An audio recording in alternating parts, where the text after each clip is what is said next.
Welcome to my channel English learning with ক্যানা। তো school service কমিশনের গ্রুপ সি পরীক্ষা কিন্তু আর বেশি দিন নেই, মার্চের 1 তারিখেই আছে। তো আমি আজকের ভিডিওতে তোমাদের এই গ্রুপ সির ওপর যে ইংলিশের পার্টটা আছে সেখান থেকে মক টেস্ট নিয়ে চলে এসেছি, এবং পরপর আমি তোমাদেরকে এইভাবে মক টেস্ট দিতে থাকবো, এবং সেখানে প্রত্যেকটা ইংলিশের যে যে বিষয়গুলো আছে গ্রামারের প্রত্যেকটা থেকেই আমি মক টেস্ট গুলো রেখেছি। তোমরা এইভাবে দেখতে থাকো, তাহলে তোমাদের পরীক্ষার জন্য খুবই হেল্পফুল হবে। তো ভিডিওটা দেখতে থাকো, এবং যারা যারা এখনো সাবস্ক্রাইব করোনি তারা এখনই সাবস্ক্রাইব করে নাও, তাহলে তোমাদের কিন্তু সবার আগে নোটিফিকেশন যাবে আমি নতুন কোনো ভিডিও আপলোড করলে। তো দেখো, ফার্স্টে যেটা আছে, Kamala dash in his school since 2019। তো এখানে এই ফিল ইন দ্য ব্ল্যাঙ্কসে কি করতে হবে, অ্যাপ্রোপ্রিয়েট যে ভার্ব ফর্মটা হবে সেটা বসাতে হবে। তো এরকম যদি থাকে, তো ফার্স্টে দেখবে কমলা কি একটা নাম এবং একজন থার্ড পার্সন। তো তারপরে গ্রামাটিক্যাল অনুসারে অর্থাৎ টেন্স অনুসারে এখানে বসাতে হবে। তো তোমরা যারা যারা টেন্সের ভিডিওগুলো দেখতে চাও, আমার কিন্তু ইউটিউব চ্যানেলে সমস্ত টেন্সের উপর দেওয়া আছে, সেগুলো একটু দেখে নিতে পারো। সেগুলো আশা করি এসএসসি এই গ্রুপ সির পরীক্ষার জন্য ভীষণ হেল্পফুল হবে তোমাদের জন্য, কারণ টেন্সের থেকে কিন্তু একটা কোশ্চেন থাকবেই। দেখো, রিডিং, ফার্স্টেই কিন্তু এইভাবে রিডিং দেওয়া যায় না, তার আগে একটা অক্সিলারি ভার্বের প্রয়োজন পড়ে, অ্যাম, ইজ, আর অথবা ওয়াজ, আর। তারপর দেখো রিডস, রিডস হতো, কিন্তু কেন হবে না সেটা আমি পরে আসছি। দেখো, শুধু রিড হবে না, কারণ থার্ড পার্সন সিঙ্গুলার নাম্বার কমলা, তো তারপরে কিন্তু ভার্বের সঙ্গে এস বা ইয়েস হওয়া উচিত। তার মানে কিন্তু ফার্স্ট এটাও হচ্ছে না, এটাও হচ্ছে না। এবার দেখো কমলা রিডস, এটা কেন হবে না, একটু সেন্টেন্সটার দিকে খেয়াল করো, যে এই যে সিন্স কথাটা আছে, সিন্স 2019, এই যে যখন একটা নির্দিষ্ট সময় উল্লেখ করে দিচ্ছে যে কমলা কি করছে, এই স্কুলে পড়ছে বা এই স্কুলে পড়ে কখন থেকে, 2019 সাল থেকে। এই যে যখন নির্দিষ্ট সময় উল্লেখ করে দিচ্ছে, ফর দিয়ে কিছু সময় উল্লেখ বা সিন্স দিয়ে কিছু সময় উল্লেখ করা থাকে, এটা সব সময় শুধুমাত্র প্রেজেন্ট পারফেক্ট কন্টিনিউয়াস টেন্সে হয়। সেই জন্য কোনটা হবে উত্তর, প্রেজেন্ট পারফেক্ট কন্টিনিউয়াস টেন্সে হ্যাভ বিন অথবা হ্যাজ বিন বসে এবং ভার্বের সঙ্গে আইএনজি হয়। কমলা যেহেতু থার্ড পার্সন, তাই সিঙ্গুলার নাম্বার, সেই জন্য হ্যাজ হবে, হ্যাজ বিন রিডিং।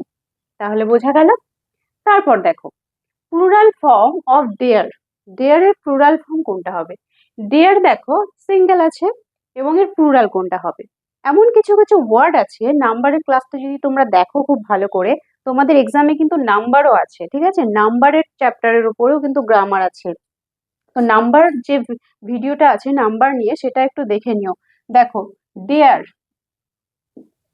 শিপ, এই যে যে ওয়ার্ড গুলো, এর কিন্তু সিঙ্গুলার এবং প্লুরাল সেম থাকে, কোনো চেঞ্জ হয় না। এটা ভীষণ ইম্পর্টেন্ট, মনে রাখবে। কম্পিটিটিভ এক্সামে কিন্তু এগুলো আসে, নাম্বার থেকে অনেক রকমের কোশ্চেন আছে, বিভিন্ন রুলস আছে। কোথায় তোমার সিএইচ থাকলে কি হচ্ছে, সিএইচ এর উচ্চারণ যদি ক এর মতো হয়, যেমন মোনার্ক, এখানে ক এর মতো আসছে বলে আবার এক্সেপশনাল হিসাবে চলে যাবে। এগুলো খুব ভালো করে দেখবে, সেটা আমার নাম্বারের ভিডিওতে কিন্তু সমস্তটা পেয়ে যাবে। তাহলে দেখো, ডেয়ার এর কখনো চেঞ্জ হয় না, তাই ডেয়ার যেটা আছে এটাই হবে।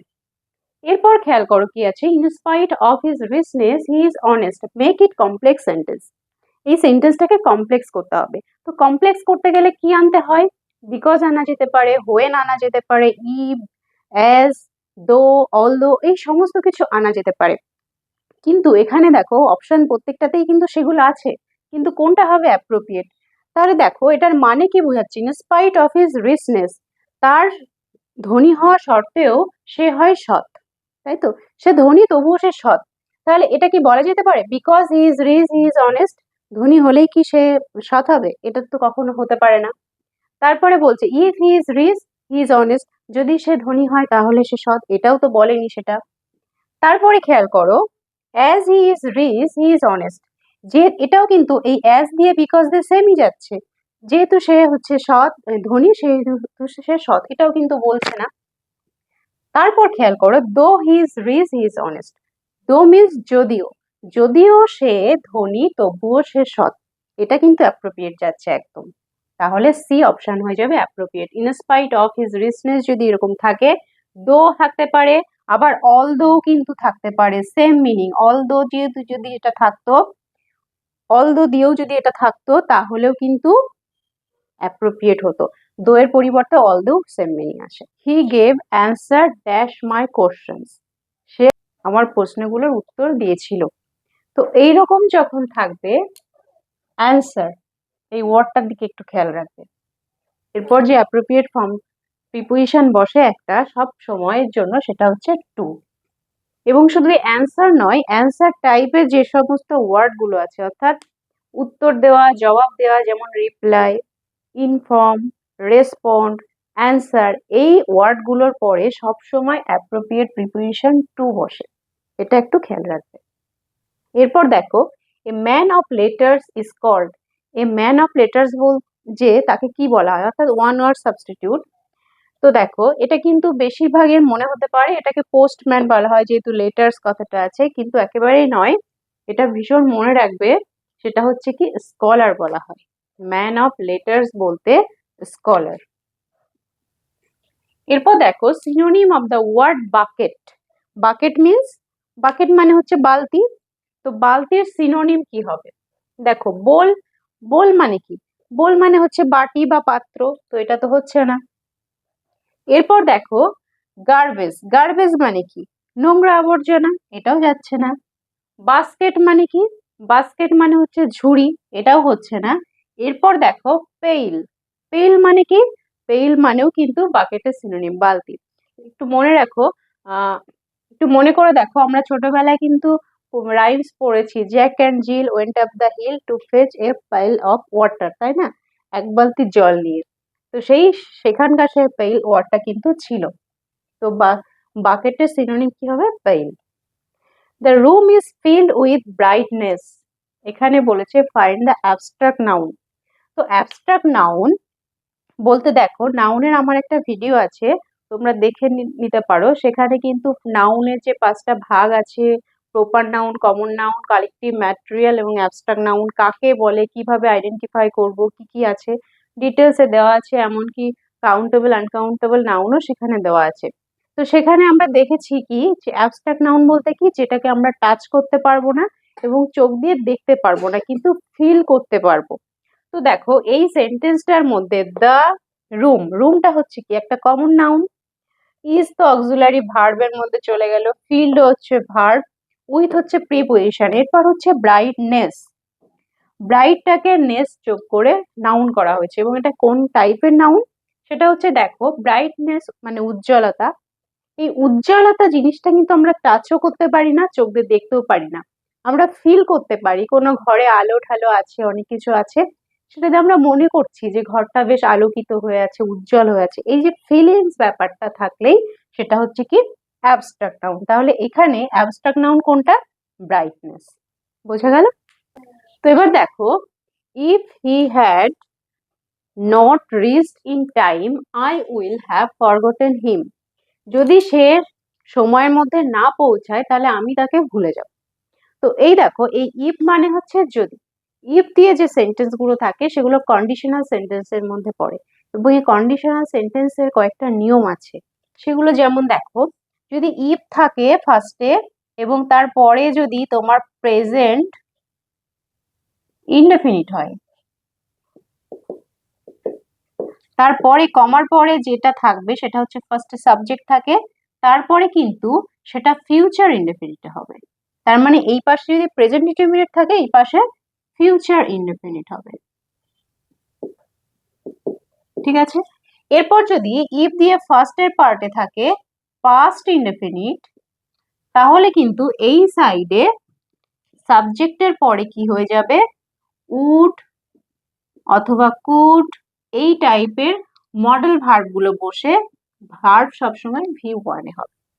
এবং ফার্স্ট পার্টে যদি থাকে ইফ এর পরে পাস্ট পারফেক্ট টেন্স, তারপরে কিন্তু এই সাইডে সাবজেক্টের পরে সবসময় কি হবে?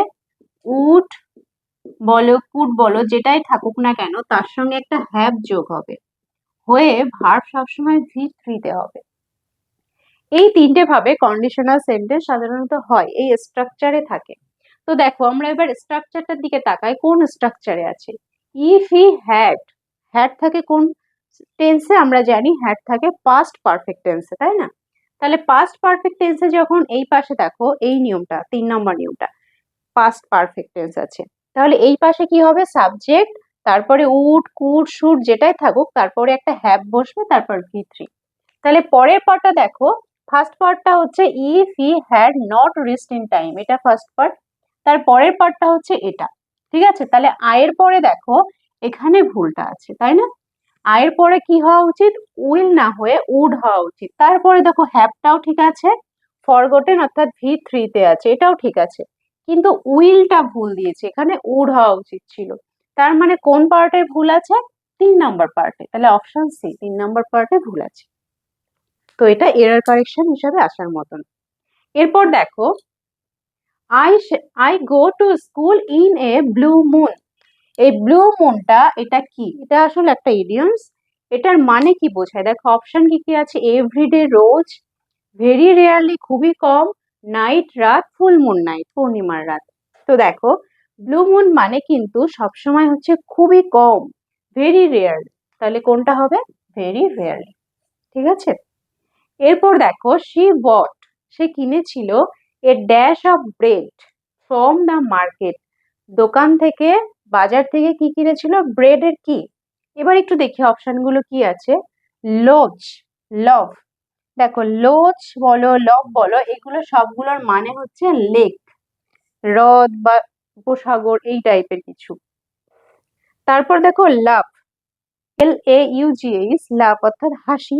তো এগুলো কোনোটাই যাচ্ছে না, হ্রদ যাচ্ছে না, লোভ যাচ্ছে না, লাভ যাচ্ছে না। ব্রেডের কি, ব্রেডের হচ্ছে লোভ, লোভ মানে হচ্ছে কি, লোভ মানে হচ্ছে কোনো একটা দলা, তাহলে উত্তরটা কি হবে, লোভ, বি।